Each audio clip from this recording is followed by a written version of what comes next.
We have had this Gang of Six proposal come out. It is being praised very highly in Washington, which if it doesn't scare you, it should. Some of the proposals appear to be disastrous. And we have got Senator Bernie Sanders, proud independent from Vermont, on to tell us what the reality of the plan is. Senator Sanders, great to have you on the Young Turks. Good to be with you, Cenk. All right, Senator Sanders, as I look at some of the proposals, I am anywhere from a little to massively concerned. But I'm very curious to see what your point of view on this is. Are you concerned, and what parts give you the most pause? Well, this is a disaster, frankly. What we are talking about is massive cuts in Social Security, Medicare, Medicaid, and all kinds of discretionary spending, including education, environmental protection, and every other program, virtually every other program that is of importance to working families, the sick, the elderly, and low-income people. I would just point out that in terms of Social Security, what the Republicans managed to do, and I would say, Cenk, if you're asking me to rate this proposal, I would say Republicans got 80 to 90% of what they wanted. Well, that's par for the course. Yeah, that's par. I mean, that's the way people around here seem to negotiate. Gee, which people are you referring to, Senator Sanders? Well, Democrats are, Republicans are tough and Democrats aren't.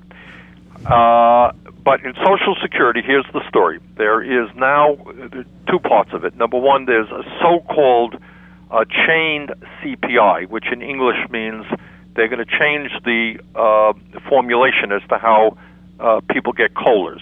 In my view, the COLA that we have right now for Social Security is inadequate because it understates the fact that seniors spend a whole lot of money on prescription drugs and Medicare. I want to just stop you there for one quick second. I want the audience to understand, just in case they're not getting Social Security, et cetera, COLA is cost of living adjustment. Right. So you're saying they're not getting enough of an adjustment as it is. Exactly. For the last 2 years, seniors and disabled vets did not get any COLA at all. And you go up to a senior, Cenk, and say, I guess you haven't had any inflation. And they will look you in the eye and they'll say you're crazy because their prescription drugs and their health care costs have gone up. So I believe that the current formulation is not fair to seniors and that it understates their spending needs. Now, what this does is make a bad situation worse. And here's what it does. The estimate is that if you are 65 today, in 10 years, you will lose about $560. You'll get $560 less than the current formulation. And in 20 years, when you're 75, you'll get $1,000 less. I just read an article about how, according to some formulations, and it depends on how old you are, of course, and when it applies to you, et cetera, that they're going to be losing anywhere up to $1,300 a year in benefits. Now, if that's the case, Senator Sanders, or even at your numbers, whether it's 560 in 10 years or 1,000 in 20 years, why is that not a giant, drastic cut in Social Security that Democrats would normally, theoretically, be livid about? Cenk, you hit the nail on the head. This is a radical cut in Social Security, and this comes, by the way, on top of the fact that when President Obama, then Senator Obama, campaigned for president, he criticized John McCain for saying, John McCain will cut your Social Security benefits. I will not. So you're saying he just simply, if he signs on this, simply not living up to that promise? No ifs, buts, and maybes. He said one thing and he's doing another thing. Now, here's the second part of it that I'm amazed by. Okay, so, but by the way, on that Social Security and Medicare, those proposals were nearly gratuitous. You can argue that the Gang of Six was negotiating back and forth, but as far as the debt ceiling is concerned, McConnell-Reed was basically going to give a clean vote to Obama. So for him to gratuitously put Social Security and Medicare on the table is amazing if he claims to be a Democratic president. It is beyond, you hit it right on that. It is beyond comprehension. What we need to do now, clearly, in my view, is make sure that we do not default. That will be a disaster for our economy. I mean, higher interest rates, all kinds of global financial instability. But then what we have to do is work on a long-term plan which is fair. The idea of throwing in cuts in Social Security, which, by the way, have not contributed one nickel. I want everybody to hear this. Yes. One nickel to our deficit because it's funded by the payroll tax and has a $2.6 trillion surplus. In addition, Cenk, to the so-called chain CPI, which will cut Social Security benefits, there is another provision in there. And that provision says that Social Security must always be solvent for 75 years. I don't know too many programs out there that are solvent for 75 years, which means, and it gets reviewed every 10 years.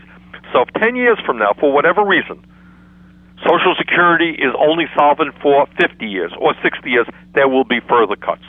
Look, there's no question about it. Now that you give us all the details on it, they're coming to take people's money from Social Security and distribute it to other parts of the budget. No, they're not. What they are doing is they are saying that the cuts in Social Security will remain in Social Security. But that is not the way to solve the Social Security crisis. The way to solve it is what Barack Obama said when he was running for president, and that right now if you make $1 million a year, you contribute the same amount into Social Security as somebody who makes about $106,000. If you lift that cap starting at $250,000, which is what Obama campaigned on, you will solve the Social Security crisis for many, many decades to come. Now, there's no question about that. What I'm saying is that they're cutting Social Security when it doesn't have anything to do with the budget. And the reason that they're cutting Social Security is because they don't want to pay the whole bill. They just don't want to pay it. These people paid into it. There's a $2.6 trillion surplus.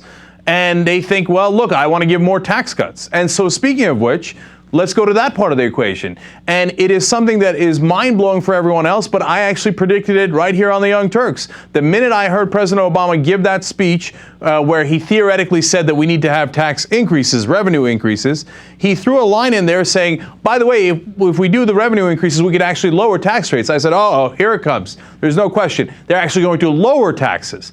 And in this so-called deficit reduction plan by the Gang of Six, apparently they're planning to lower taxes. What on God's green earth is going on? Yes, that is exactly right. The wealthiest people in this country will see a significantly lower tax rate. There's some corporate changes. There's a provision called the Territorial Tax Program, which will actually encourage companies to leave the United States and take advantage of cheaper tax rates abroad.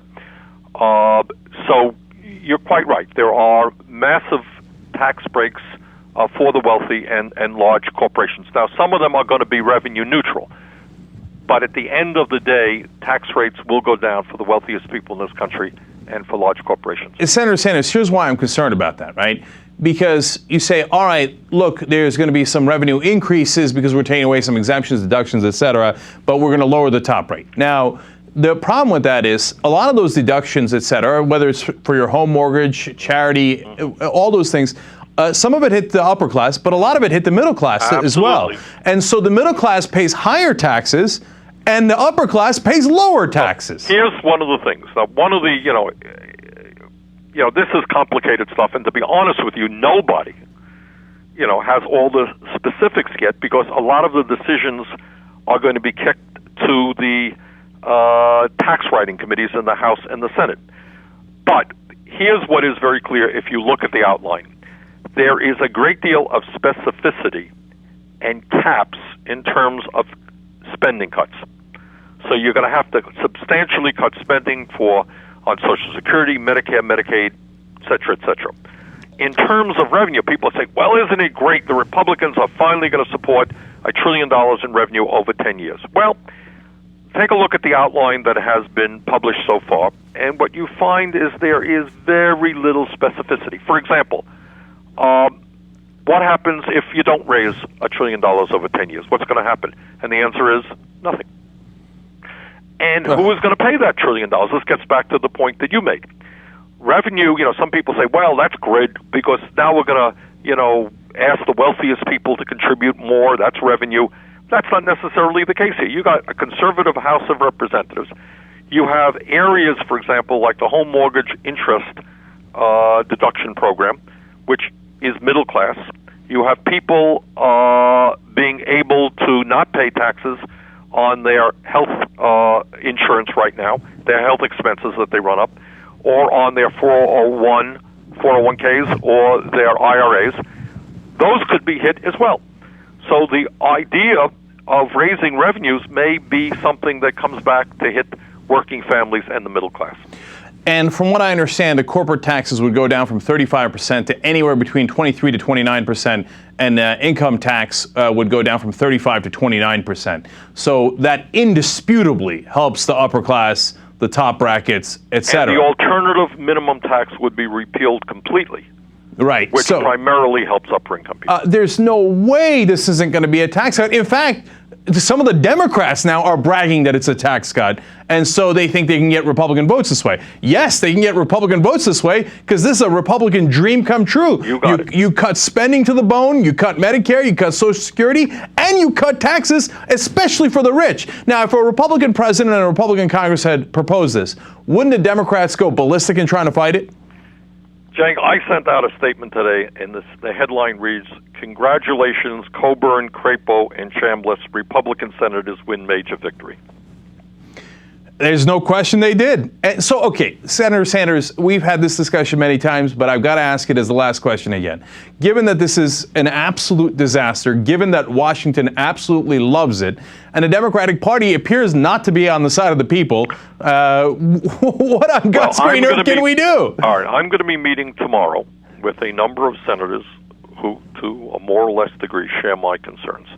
And that's exactly what we're going to be strategizing on. Where do we go from here? This is not a done deal.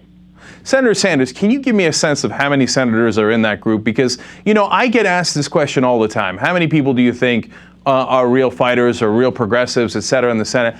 And I got to be honest with you, I give a really, really low number. Okay, so how many people are going to be at that meeting? Well, I don't know. I'm guessing 8 or 10 will be at the meeting tomorrow. But better than I thought. There are more that have concerns. For example, Rich Trumka, the president of the AFL-CIO, came out with a devastatingly strong statement touching all the right issues in opposition to this Gang of Six. That has an impact on people. I think you're going to see a lot of senior organizations begin to get actively involved and start lobbying Congress and say, excuse me, Social Security hasn't contributed to our deficit, don't cut Social Security. So I think the time is on our side. I think the more that people learn about this approach and the more pressure they put on Congress, the better off we will be. You know, one last question for you, actually, Senator Sanders, and it goes to the president. And, you know, I take a lot of heat for criticizing the president, but you know, looking at this proposal, I think there's no way a Republican president would have gotten this through Congress. And if President Obama supports this, and he seems to have enormous praise for it so far, then in some ways he does more damage than a Republican.